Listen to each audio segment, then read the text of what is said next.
नमस्कार, मैं दिशा पामेचा आप सभी का स्वागत करती हूँ आज इस क्लास में। लास्ट क्लास में हमने बात करी थी नेचुरल एनवायरनमेंट की और मैन मेड एनवायरनमेंट की। नेचुरल एनवायरनमेंट में हमने देखा था कि बहुत सारे नेचुरल रिसोर्सेज होते हैं, जैसे कि land, water, energy, forest, minerals. और मैन मेड एनवायरनमेंट क्या था? मैन मेड एनवायरनमेंट था वो एनवायरनमेंट, वो चीजें जो हमने अपने सर्वाइवल के लिए बनाई थी। फिर हमने जाने थे हमारे नेचुरल रिसोर्सेस के काम, उनके यूजेस, कैसे हम नेचुरल रिसोर्सेस को यूज करते हैं। लैंड हमारे कितने काम आती है, जो फॉरेस्ट्स हैं उनसे हम कितनी सारी चीजें, वुड है, एनिमल रिसोर्सेज है, फूड है, कितनी सारी चीजें हम यूज कर सकते हैं। मिनरल्स हमारे कहाँ कहाँ काम आते हैं। और वाटर हमने देखा कि हमारे लाइफ के हर फेज में काम आता है, चाहे वो घर हो, चाहे वो एग्रीकल्चर हो, चाहे वो इंडस्ट्रीज हो, और चाहे वो हमारे मनोरंजन के लिए ही क्यों ना हो। ऐसे हमने जो हमारे नेचुरल रिसोर्सेज हैं, इनको, इनके यूज और रिकवरी रेट पे 4 कैटेगरीज में डिवाइड भी किया था। Renewable and non renewable, exhaustible and inexhaustible. Environment के साथ में हमने बात करी थी इकोसिस्टम की भी, जहां पे हमने जाना था कि जब लिविंग ऑर्गेनिजम्स अपने एनवायरनमेंट के साथ में इंटरैक्ट करते हैं, आदान प्रदान करते हैं, तो उस पूरी एक स्ट्रक्चरल और फंक्शनल यूनिट को हम क्या कहते हैं? इकोसिस्टम कहते हैं। वहां पर हमने इकोसिस्टम के बायोटिक और एबायोटिक कंपोनेंट्स भी पढ़े। और बायोटिक कंपोनेंट्स में हमने जाना कि प्रोड्यूसर्स, कंज्यूमर्स और डिकम्पोजर्स बनाते हैं हमारा पूरा इकोसिस्टम। ये सब हमने बातें करी थी। जब हम जान रहे हैं कि नेचुरल रिसोर्सेज हमारे इतने ज्यादा काम के हैं, तो हम उनसे क्या कर रहे हैं? इंटरैक्ट कर रहे हैं। तो लोग क्या करते हैं, सोसाइटी क्या करती है? इन्वायरमेंट के साथ में बहुत सारा आदान प्रदान करती है। हम बहुत सारी चीजें, हमारे जितने भी नेचुरल रिसोर्सेज हैं, उन सभी को हम इन्वायरमेंट से लेते हैं। एक भी ऐसा रिसोर्स नहीं है जो हम यूज नहीं करते। आप एयर यूज करते हो ब्रीद करने के लिए, और हमारे जो प्लांट्स हैं वो एयर यूज करते हैं ब्रीद करने के लिए।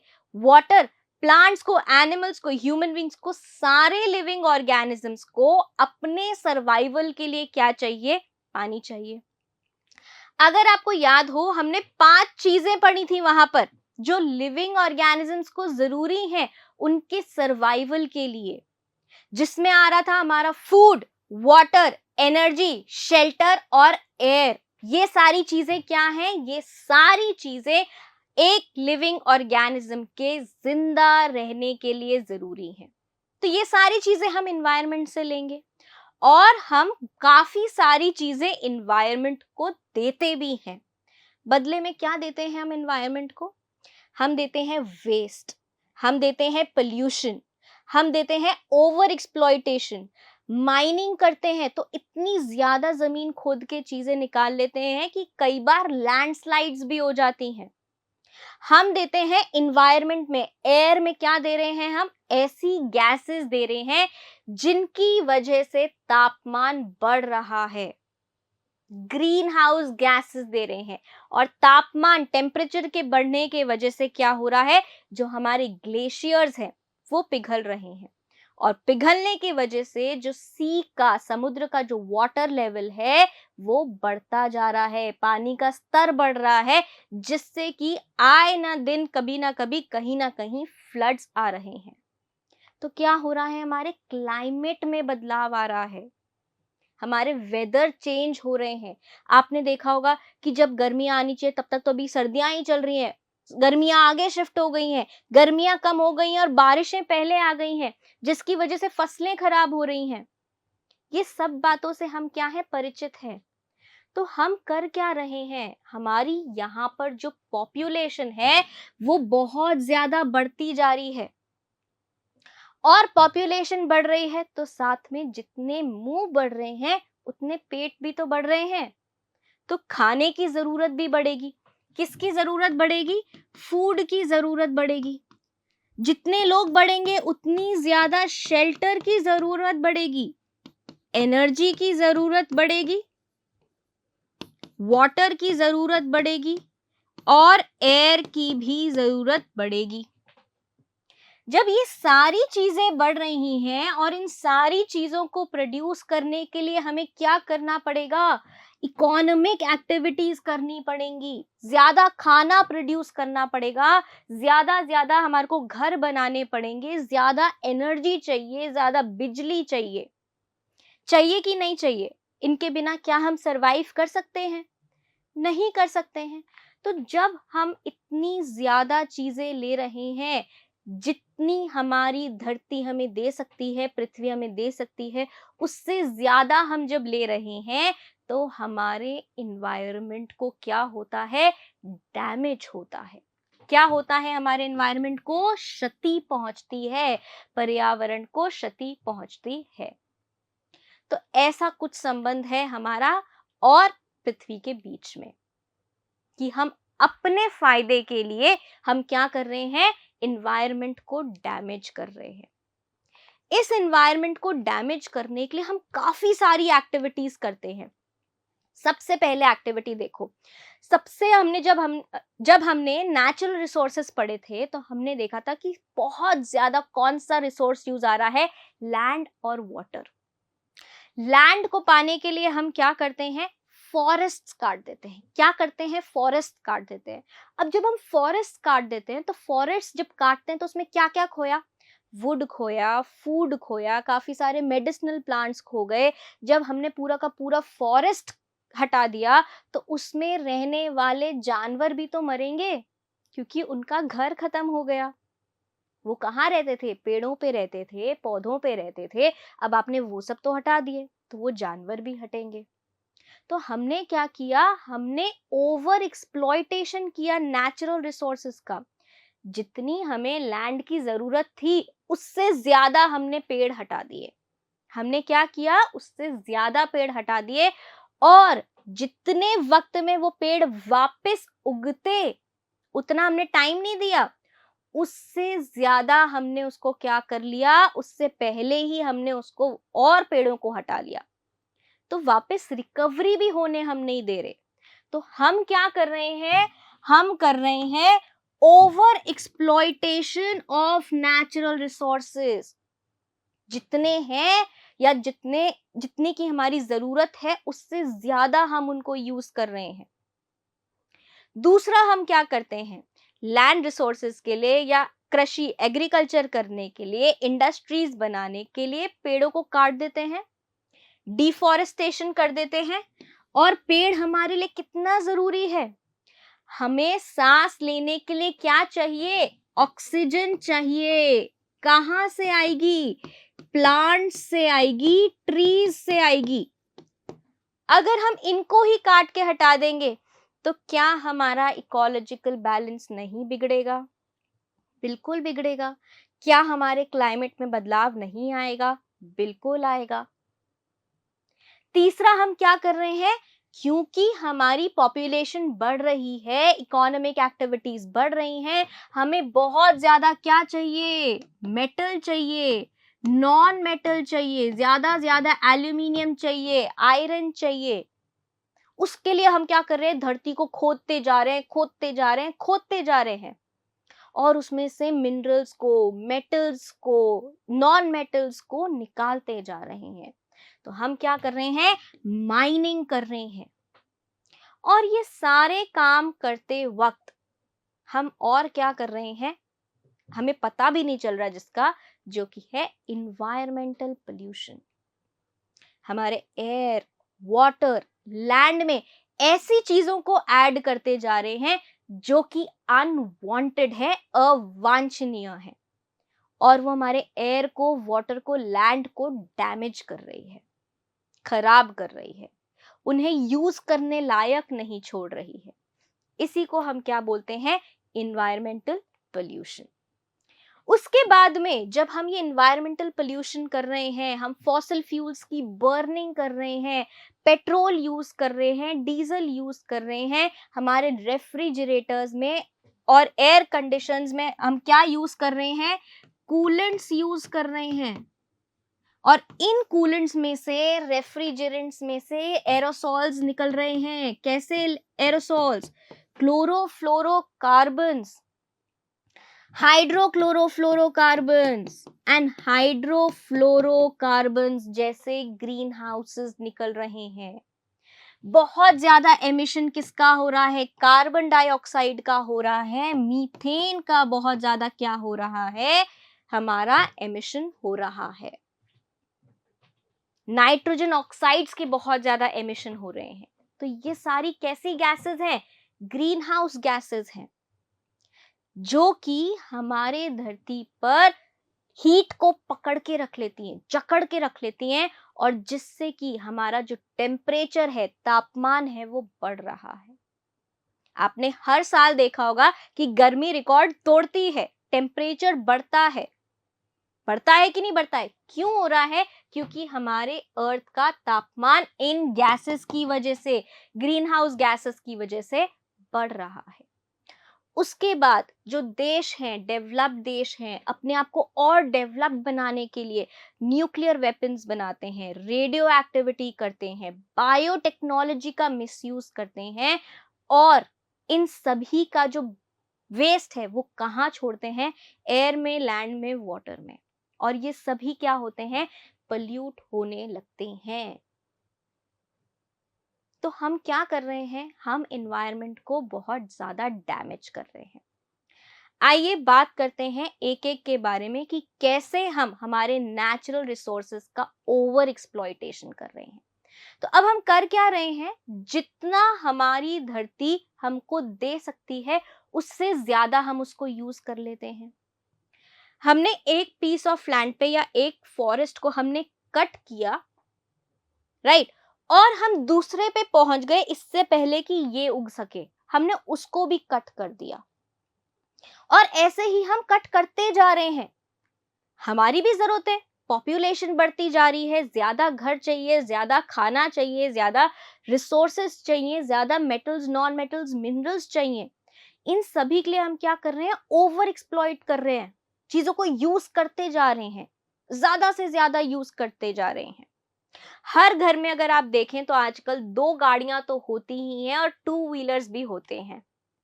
हर इंसान, मतलब अगर आप मान लीजिए एक परिवार में 4 से 5 लोग हैं, तो मिनिमम 3 व्हीकल तो वहां होंगे ही होंगे। तो सोचिए कितना ज्यादा पेट्रोल यूज हो रहा है, और पेट्रोल यूज हो रहा है, साथ में जो हम पोल्यूशन कर रहे हैं उससे वो कितना ज्यादा होएगा। तो हम क्या कर रहे हैं? हम ओवर एक्सप्लॉयटेशन कर रहे हैं। हम कह रहे हैं कि हम रीन्यूएबल रिसोर्सेज यूज कर रहे हैं, पर रीन्यूएबल तो तभी होगा ना जब हम उसको वापस से रिकवर होने का टाइम दें। पर हम रिकवर होने का तो टाइम दे ही नहीं रहे हैं, उससे पहले हम उसको यूज कर लेते हैं। तो जब हमारा रिसोर्सेज का यूज ज्यादा है उनके रिकवरी के रेट से, तब हम उसको बोलते हैं एक्सप्लॉइटेशन। ऐसा करने से क्या होता है? मान लीजिए हमने क्या किए, फॉरेस्ट काटते गए, तो फॉरेस्ट में जो हमारे मेडिसिनल प्लांट्स हैं वो क्या होंगे? सारे मेडिसिनल प्लांट्स रिमूव हो जाएंगे। मेडिसिनल प्लांट्स के साथ में जब हम पूरे के पूरे फॉरेस्ट डिस्ट्रॉय कर रहे हैं, तो वहां पर जो क्या है, वाटर एक्विफर्स है, जो वाटर बॉडीज है, उनको भी हम डिस्ट्रॉय कर रहे हैं, राइट। साथ ही में जब हम क्या कर रहे हैं, हमारे भेड़ बकरियों को छोड़ देते हैं चराने के लिए, हमारे को क्या चाहिए? ज्यादा से ज्यादा दूध चाहिए, तो हम क्या करते हैं? हमारे भेड़ बकरियों को, गायों को, भैंसों को चरने के लिए छोड़ देते हैं खुले घास पर, और वो चरती रहती हैं, चरती रहती हैं, चरती रहती हैं। ओवर ग्रेजिंग होती है। क्या होती है? Over grazing. जितनी की जरूरत नहीं है उससे ज्यादा वो घास को खा जाती हैं। अब आपको क्या लगता है, घास सिर्फ गाय, भैंसे, बछड़े, भेड़े यही खाती हैं? नहीं। लास्ट क्लास में हमने देखा था कि घास ग्रास हॉपर भी खाता है, राम जी का घोड़ा भी खाता है, और भी ऐसे ना जाने कितने कीड़े और चिड़ियाएं हमारे घास को अपना खाने की तरह खाती हैं। अगर घास खत्म हो गई तो क्या ग्रास हॉपर को खाना मिलेगा? नहीं मिलेगा। तो ग्रास हॉपर को जब खाना नहीं मिलेगा तो ग्रास हॉपर मर जाएगा। और ग्रास हॉपर किसका खाना था? चिड़िया का खाना था। तो जब ग्रास हॉपर नहीं रहेगा तो क्या चिड़िया जिंदा रह पाएगी? नहीं रह पाएगी, चिड़िया भी मर जाएगी। और चिड़िया भी किसी का खाना थी, चिड़िया भी तो सांप का खाना थी। तो चिड़िया नहीं होगी तो क्या सांप जिंदा रह पाएगा? नहीं रह पाएगा।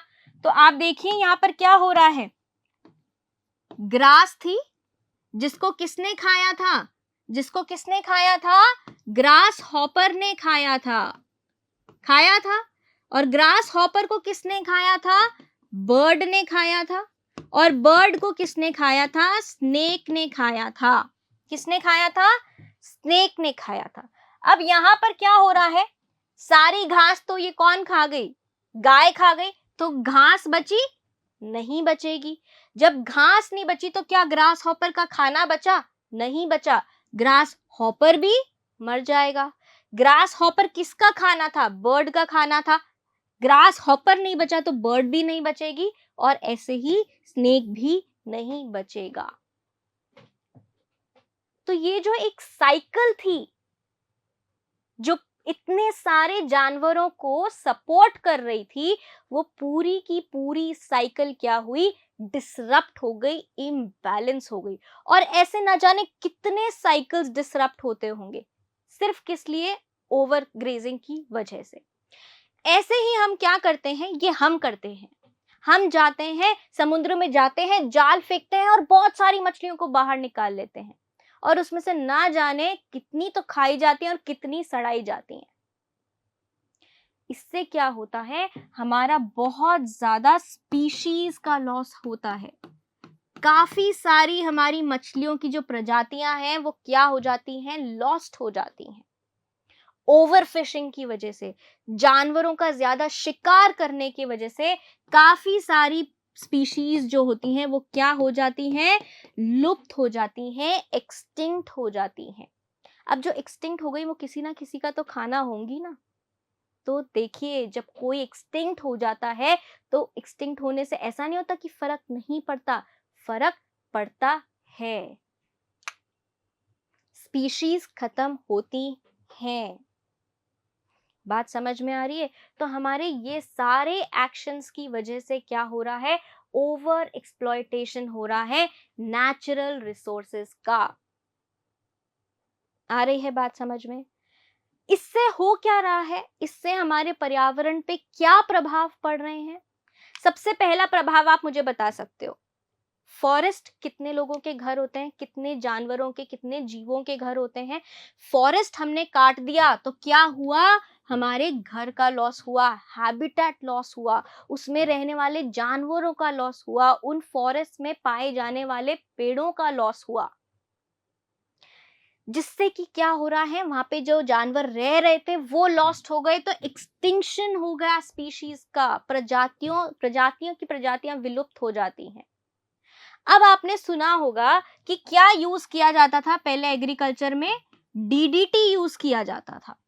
क्या यूज किया जाता था? डीडीटी यूज किया जाता था एज अ पेस्टिसाइड, कीटनाशक की तरह यूज किया जाता था। अब क्या होता था, जब इसको कृषि में डाला जाता था तो और जब बारिश होती थी तो बारिश का जो पानी बहता था उस रेन वाटर के साथ साथ ये कहाँ जाकर मिल जाता था? वाटर बॉडीज में जाकर मिल जाता था। कहाँ जाकर मिल जाता था? वाटर बॉडीज में जाकर मिल जाता था। नदियों में, नहरों में, लेक्स में, पॉन्ड्स में जाके मिल जाता था। अब वहां पर ये जाके जो छोटे छोटे पौधे होते हैं, फाइटोप्लैंक्टन, जूओप्लैंक्टन, उनमें जाके ये जमा हो जाता था। उनको मछलियां खाती थी और मछलियों को वल्चर खाती थी। कौन खाती थी? वल्चर खाती थी। ठीक है, तो मान लीजिए कि जो मछलियां थी उनमें ये जमा है। अब एक वल्चर जो है वो कितनी सारी मछलियां खा जाएंगी, तो उसके अंदर भी ये डीडीटी जो है वो जमा हो जाएगा। हो जाएगा कि नहीं हो जाएगा? इस डीडीटी के जमा होने से जो वल्चर के अंडे होते थे वो जल्दी टूट जाते थे उनके अंदर वल्चर का बच्चा बनने से पहले, तो क्या वल्चर की प्रजाति आगे बढ़ पाई? नहीं बढ़ पाई। और वल्चर का क्या हो गया? प्रजाति विलुप्त हो गई, एक्सटिंक्ट हो गई। ऐसे ही हमारे पास में एक और कौन सा एग्जाम्पल है? बाल्ड ईगल का एग्जाम्पल है, जो कि ये स्पीशीज क्या हो गई हैं? एक्सटिंक्ट हो गई हैं, वल्चर और बाल्ड ईगल। और इनके एक्सटिंक्ट होने से और ऐसे ना जाने कितनी सारी प्रजातियां हैं जो विलुप्त हो चुकी हैं, इनके एक्सटिंक्ट होने से हमारी जो इकोलॉजिकल साइकिल है वो प्रभावित होती है। क्योंकि किसी ना किसी का तो ये भी खाना रहे होंगे, राइट? जिनका ये खाना रहे होंगे, उनको खाना नहीं मिला होगा तो वो भी तो मरे होंगे। ऐसी कितनी सारी स्पीशीज हमने खोई होगी, हमारी बायोडाइवर्सिटी कितनी कम हुई होगी। तो देखिए कि ओवर एक्सप्लॉयटेशन की वजह से कितना नुकसान हो रहा है। दूसरा, हम क्या करते हैं? डिफॉरेस्टेशन करते हैं, पेड़ों को काटते जाते हैं, काटते जाते हैं, काटते जाते हैं। चाहे आप बात करें किसकी? एग्रीकल्चर की, चाहे आप बात करें हमारे शेल्टर की, घर बनाने की, चाहे आप बात करें इंडस्ट्रीज की, सबके लिए हमारे को क्या चाहिए? लैंड चाहिए। और लैंड कहाँ से आएगी? पेड़ों को काट के आएगी। पेड़ों को आप काटते जा रहे हैं, काटते जा रहे हैं, फॉरेस्ट को क्लीन करते जा रहे हैं एग्रीकल्चर के लिए और कंस्ट्रक्शन के लिए। इसको हम क्या बोलते हैं? डिफॉरेस्टेशन बोलते हैं। और इसके बहुत ज्यादा घातक प्रभाव होते हैं हमारे पर्यावरण पर। सबसे पहला, लॉस ऑफ हैबिटेट, जानवरों का घर खत्म हो जाता है, एक्सटिंक्शन होगा प्लांट्स का, स्पीशीज का, एनिमल्स का। और साथ ही में क्या होगा? जब हमारे क्या नहीं रहेंगे? ऑक्सीजन देने वाले ही नहीं रहेंगे, जब हमारी अर्थ के लंग्स ही खत्म हो जाएंगे, तो हमारे पास में सिर्फ और सिर्फ पर्यावरण में, हवा में CO2, मीथेन और हमारे ग्रीन हाउस गैसेस बचेंगी, जिनसे क्या होगा? ग्रीन हाउस इफेक्ट होगा। हमारी पृथ्वी का, अर्थ का टेम्परेचर बढ़ेगा। और उससे क्या होगा? वही होगा, ग्लेशियर्स पिघलेंगे, पानी का लेवल बढ़ेगा, फ्लड्स आएंगे, अर्थक्वेक्स आएंगे और बहुत सारी नेचुरल कैलामिटीज आना शुरू कर देंगे।